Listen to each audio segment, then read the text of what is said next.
Salut les amis, encore une nouvelle vidéo et la troisième et dernière partie de comment les Pléiadiens ont influencé notre culture.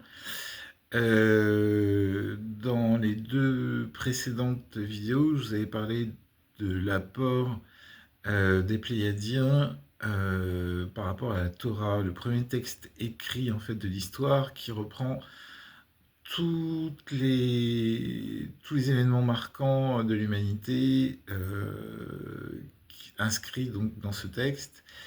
J'avais même publié l'alphabet pléiadien qui ressemble, en fait, qui sont des points qui, reliés les uns aux autres, donnent l'écriture hébraïque.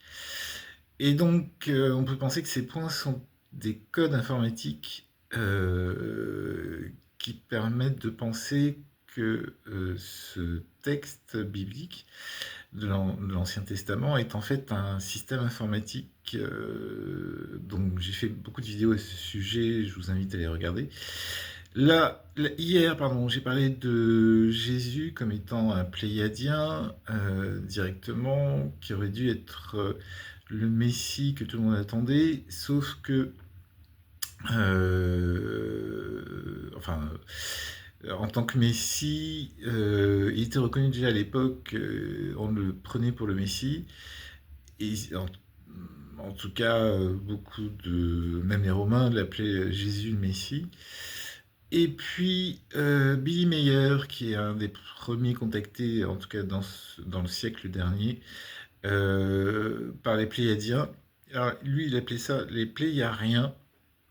Les Pléiariens qui sont en fait, parce que les Pléiades est un système trop jeune en formation pour abriter des vies évoluées, avancées, sophistiquées, ce que vous voulez. Donc lui, ils appellent les Pléiariens, qui sont en fait les Pléiadiens qu'on connaît actuellement. Donc ce contacté, c'est lui qui avait sorti ce fameux alphabet pléiadien, que j'ai publié en miniature sur les deux précédentes vidéos. Et c'est lui qui parle aussi du Talmud de Emmanuel étant Jésus, qu'il aurait retrouvé dans la tombe de Jésus, qui aurait été à moitié brûlé, etc., et qui finalement a été publié. Si vous avez la patience, je vous invite à l'étudier. Ce Talmud, je l'ai publié sur la page en direct des Galactiques sur Facebook. Là, cette fois-ci, donc, je parlais une dernière fois du texte biblique et de la façon dont il a été traduit. En fait, de l'hébreu, on est passé au grec, c'est ce qu'ils appellent la Septante, et du grec, on est passé au latin, c'est ce qu'on appelle la Vulgate, et du latin en français. Quand on apprend l'hébreu, quand on apprend le texte biblique, les rabbins, en fait, traduisent immédiatement du terme hébreu en français, ce qui fait qu'on a perdu entre les quatre versions, on a perdu 50% du véritable sens de la Bible. Pourquoi je vous parle de la Bible? Parce que justement, on retrouve la trace des extraterrestres, de nos amis galactiques, à chaque page pratiquement de ce document. Donc, pour en revenir à la Bible, je vous donne un exemple précis de ce que je raconte. Adam et Ève, donc Ève rencontre le Nahash qui est en fait non pas un serpent mais un reptilien, mais en français on a fini par le traduire par un serpent, alors qu'en fait il s'agit plus d'un reptilien, parce qu'il marchait, il parlait, il avait des bras, il avait une apparence humanoïde. C'est lui qui arrive à convaincre Ève de manger le fruit défendu. Alors, évidemment, dans la Bible, en français, c'est la pomme. Ce que les rabbins ont cru comprendre que c'était le fruit défendu, le fruit du bien et du mal, issu de l'arbre de la connaissance du bien et du mal, et le fruit défendu, évidemment, on peut penser à l'acte sexuel. Donc, manger une pomme, c'est pas très grave, mais l'acte sexuel, c'est un peu plus grave, quoi. Deuxième exemple dont j'avais parlé avec Eliaou Bocara, c'est le terme malach. Alors évidemment, malach, ça veut dire envoyé en hébreu, la traduction littérale. On l'a traduit par ange.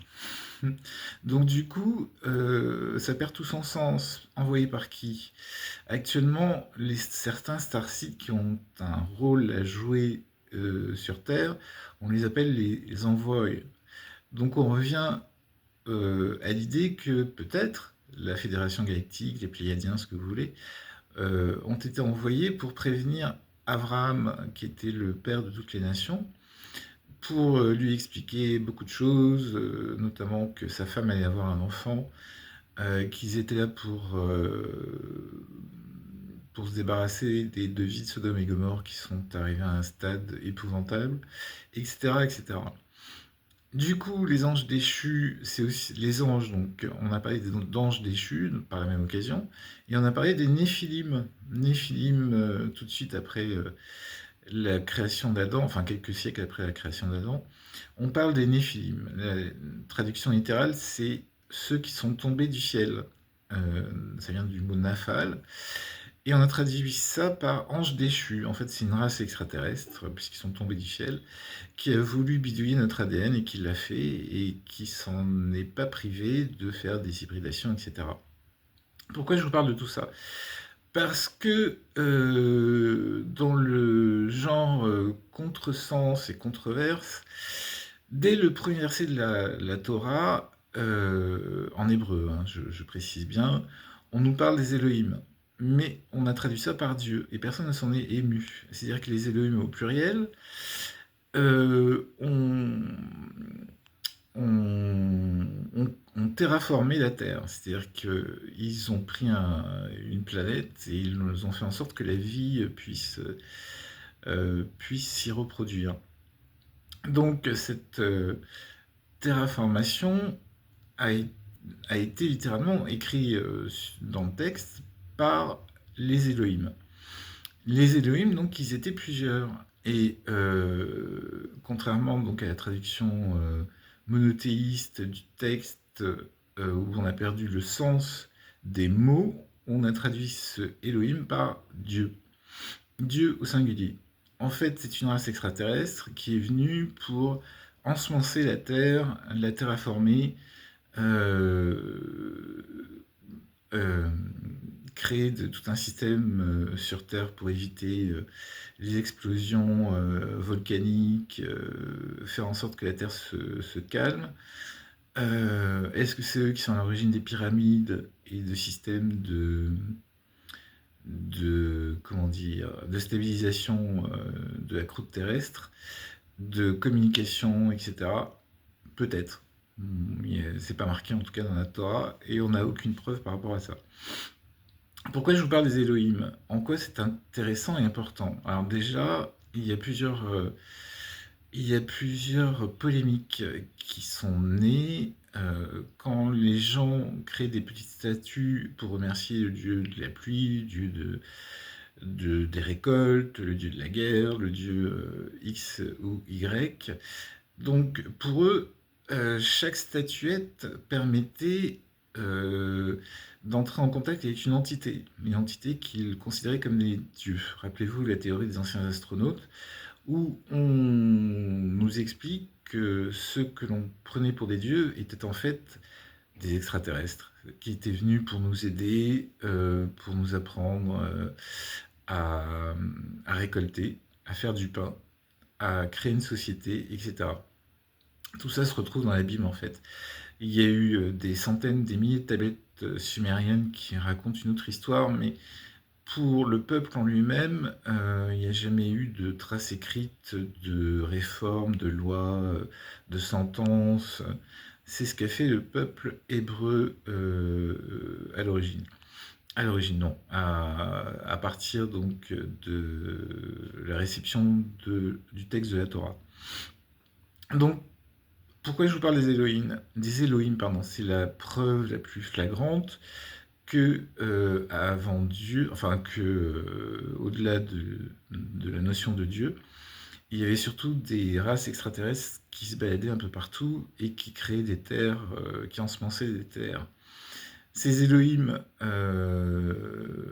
au bout d'un moment, se sont partagés la terre en plusieurs territoires. C'est des territoires bien spécifiques, bien particuliers, et chaque territoire avait son directeur, je sais pas, son contremaître, on va dire, et qui développaient chacun de leur côté une certaine civilisation. Je vous invite à... D'ailleurs, je vais vous donner les liens des vidéos de Mauro Beglino et de son grand ami Paul Wallis, qui était vicaire, je crois, euh, qui ont, qui ont tous deux retraduit en fait le texte de l'hébreu qu'ils devaient traduire en italien pour le Vatican. Ils se sont aperçus qu'il y avait beaucoup d'incohérences dans les traductions en latin, et donc ils sont revenus aux sources, donc c'est-à-dire l'hébreu, et ont retraduit toute la Bible, enfin une bonne partie en tout cas. Et c'est eux qui ont soulevé, enfin, on le connaissait, mais si vous voulez, ça a été un peu mis sous le tapis. C'est eux qui ont traduit, enfin, c'est surtout Mauro Beligno qui a dit les Elohim, non seulement étaient plusieurs, c'était marqué au pluriel, les verbes qui suivaient étaient au pluriel. Donc pourquoi ne pas parler d'une race supérieure, mais qui était au-delà de notre compréhension, au-delà de la compréhension aussi des gens de l'époque. Imaginez, on leur explique qu'il y a des races extraterrestres qui sont un peu partout dans l'univers, qui sont certes supérieures à l'homme, mais que les hommes ont pris pour des dieux. Dans ses traductions, Mauro Beglino a mis en valeur plusieurs noms d'Elohim qui auraient régné sur la Terre pendant plusieurs milliers d'années et qui auraient subitement disparu. C'est ce que nous raconte en fait le texte de la Torah. Si on considère que le texte de la Torah a été donné par les Pléiadiens, on nous raconte une toute autre histoire, mais que à l'époque, personne n'avait réellement compris. Maintenant, avec les progrès de la science et surtout YouTube, les gens commencent à s'éclairer, à s'éveiller et à comprendre un nouveau dispositif, un nouveau système. Dieu est bien au-dessus encore de des Elohim. Donc, si vous voulez, il a pris des intermédiaires. Est-ce qu'ils sont conscients ou pas? Je ne sais pas, mais en tout cas, chacun a une idée très précise de ce qu'il veut faire de l'humanité de la Terre. Comme je vous disais, depuis des siècles, même depuis plusieurs cycles, j'ai toujours parlé de 6000 ans, du cycle actuel qui arrive bientôt à sa fin. L'humanité, si vous voulez, a nécessité à évoluer et à sortir de l'esclavage, puisqu'à l'origine, d'après Zecharia Sitchin et les tablettes sumériennes, les Anunnaki auraient bidouillé notre ADN pour faire de nous des esclaves. Sauf une lignée, la lignée adamique, ils appelaient ça Adapa, et la Bible, en fait, nous renseigne sur la lignée adamique, sur leurs descendants, sur les contraintes qu'ils étaient obligés de suivre, c'est-à-dire les contraintes alimentaires pour ne pas abîmer leur ADN. En fait, c'était pas pour faire joli, pour voir si l'humanité suivrait leurs recommandations. C'était surtout pour protéger l'ADN de la lignée adamique qui a été bidouillée à plusieurs reprises et qui s'est fragilisée en fait. Alors on vous a raconté, on est passé de 12 brins à 2 brins, etc. C'est l'ADN poubelle qui sommeillerait au fond de nous et qui ne demande qu'à se répandre de nouveau, à se développer, ce qui entraînerait une liaison directe, télépathie, conscience universelle, etc. Alors ça, j'en sais rien, mais bon, pourquoi pas. Mais l'idée, évidemment, c'était de rendre l'homme d'immortel à mortel. Progressivement, la durée de vie de l'homme est descendue jusqu'à faire maximum 120 ans, et encore. et dans le minimum des cas, entre 60 et 100 ans, quoi. Évidemment, les progrès de la science, de la médecine ont largement contribué à aider l'homme, notamment à cause de la pollution, etc. Donc les causes de mortalité sont multiples, même à la naissance, etc. Bon, ça, on va pas y revenir, vous le savez tout autant que moi. Donc, ce qui veut dire que de tout temps, les extraterrestres se sont penchés sur notre berceau, nous ont accompagnés tout au long de notre évolution. Ils ont fait intervenir Moïse, Jésus, pour à chaque fois nous donner un sursaut de compréhension et d'éveil, de nous sortir d'un système dans lequel on est enfermé, mis en esclavage, que ce soit donc par les élites, que ce soit par la religion, que ce soit par les religions qui pensent de bonne foi connaître et savoir ce qui est bon pour nous, parce que c'est marqué dans le livre, justement, nous permettre de sortir nos habitudes, de notre train-train quotidien, de réfléchir à ce qu'il pourrait y avoir au-delà des apparences, au-delà de l'enfermement dans lequel on veut nous mettre. Voilà, en gros, c'est ce qu'on comprend. De toute façon, dans les épisodes de la Bible, à plusieurs reprises, le peuple juif a été libéré, relibéré, re-relibéré, notamment en sortie d'Égypte, qu'on a célébré il n'y a pas si longtemps, il y a 2-3 semaines. La sortie d'Égypte avec Moïse, la traversée de la mer Rouge, etc. On a célébré longtemps, on continue de célébrer cette fête, notamment Jésus, pendant la scène, où il pensait avoir un peu de temps, mais finalement s'est fait arrêter le soir de la scène où il s'est célébré la fête de Pâques, la fête de Pessah, qui est d'ailleurs toujours une fête catholique également. Euh, pour vous dire pourquoi je vous parle de la fête de Pâques, pas pour vous parler de la crucifixion de Jésus, mais pour vous expliquer que c'est important de garder des traditions, parce qu'avec les traditions, pardon, on finit par aviver nos mémoires ancestrales, nos mémoires de nos vies précédentes, celles qui sont consignées dans notre cerveau reptilien, en plus de notre ADN. Certains disent que la mémoire est dans l'ADN, moi je pense que c'est plutôt dans le cerveau reptilien, qui est une espèce de boîte de, comment on appelle ça, oh, je sais plus, de mémoire endormie, dormante, qui n'a besoin que d'être réactivée. Si vous voulez, en célébrant chaque année les mêmes fêtes à la même période, on finit par raviver les mémoires anciennes et la certitude que on n'est pas dans la bonne ligne de conduite. Ce que veut la Fédération Galactique, alors je vais parler maintenant de la Fédération Galactique, c'est nous libérer en fait de l'emprise des différentes races galactiques qui ont voulu mettre la mainmise sur nous.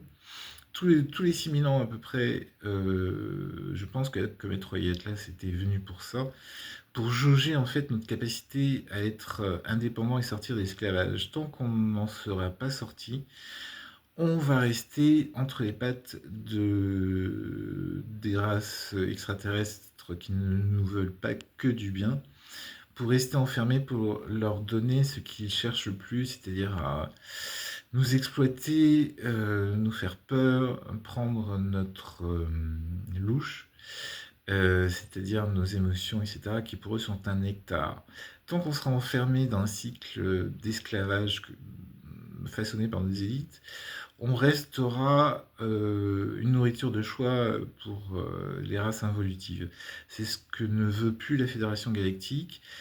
Elle essaye de nous libérer au maximum par rapport à ce qui se passe au Moyen-Orient en ce moment. Tous les pays, au fur et à mesure, se débarrassent de leurs dictateurs. Je ne reviendrai pas dans cette vidéo sur le sujet. Ce qui permettrait en fait de dire, ben voilà, la race terrienne, l'humanité est parfaitement indépendante, elle est maître d'elle-même, elle a repris sa suprématie. Et donc, par ses actes généraux, etc. Hmm.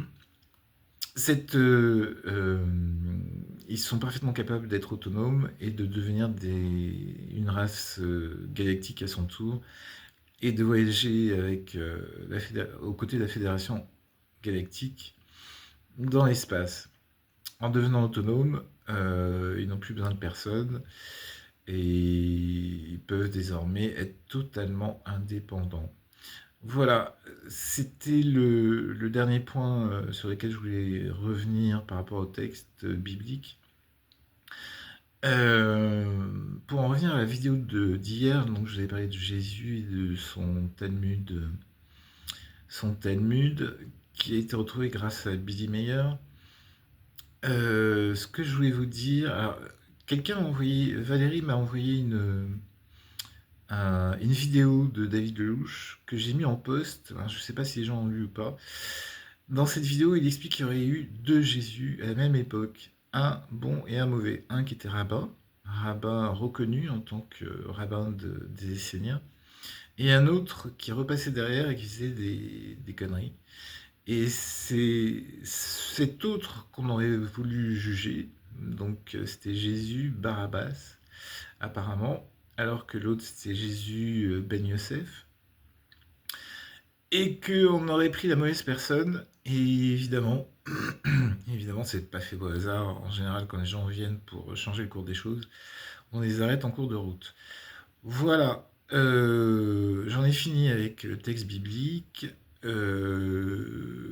Et puis, la prochaine vidéo, on parlera en fait du plan que certains complotistes ont cru comprendre avec la guerre de Gog ou Magog et le retour du Messie, donc de Jésus a priori, que on veut nous faire gober pour nous expliquer que tout cela est un plan orchestré pour renverser les gouvernements et se servir au passage.